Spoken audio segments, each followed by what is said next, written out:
I want to read it to you again, just so that you can understand what I mean, what I just said now. He says, it's in vain for you to rise up early, to sit up late, to eat the bread of sorrow. For so he giveth his beloved sleep.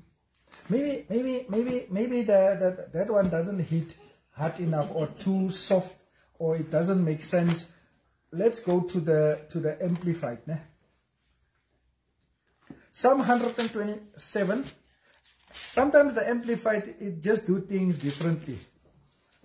He says, it is vain for you to rise up early, to take rest late, to eat the bread of anxious in brackets, ne?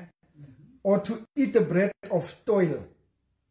For he gives, and then in brackets, blessings to his beloved in sleep. You see?